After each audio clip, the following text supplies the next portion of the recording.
Thank Alan Monaghan, who was the focus of some of the Dundee fans who invaded the pitch in the first match at Kilbowie. Monaghan was soon face to face with Dundee again, but this time thankfully strictly in the call of duty. George Shaw with the second-minute shot.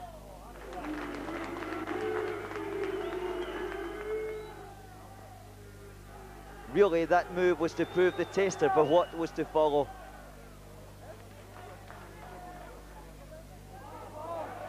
The first half was monopolised by Dundee with wave after wave of attack.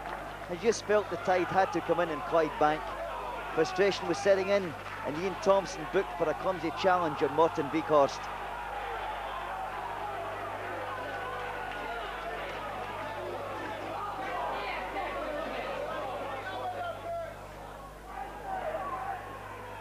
And sure enough, with less than 20 minutes gone, that tide was encroaching on Clydebank's Tennent Scottish Cup future. George Shaw with the glancing header there.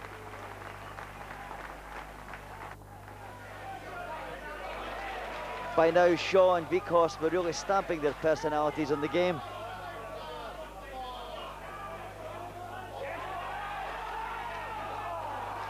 Dundee's opening goal coming up as the ball comes back to Beekhorst. The cross to the far post, and there's Jerry Britton with his first goal for his new club. The classic downward header, 1-0 Dundee.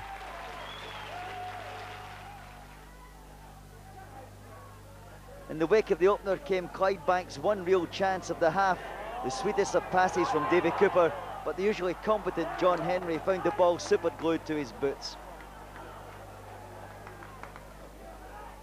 At the other end, normal service was resumed, Dundee on the attack. But George Shaw won't want to see the video replay of this one.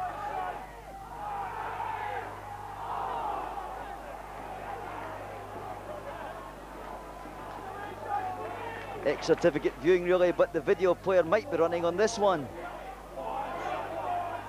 Coming up, a magnificent save from Alan Monaghan. But when the dust settles, it's a former Partick Thistleman with his first strike for his new club. And from every striker's favourite distance of about 3 feet.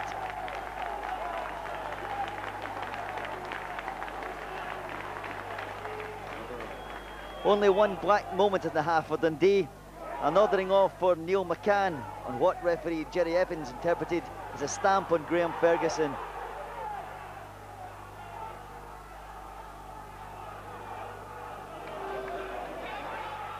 The Dundee fans didn't like it, but the Dens Park club had to battle into the second half with just 10 men.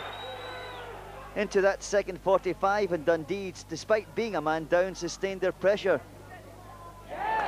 George Shaw away on the right side again. When the cross comes in, it's another close call for the Bankies.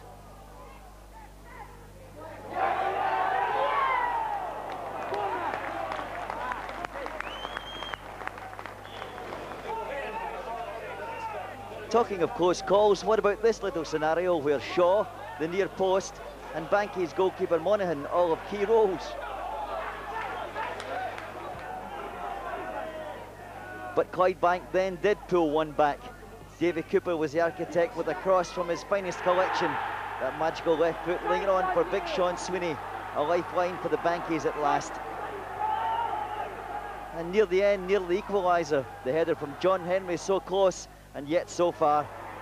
But it was to be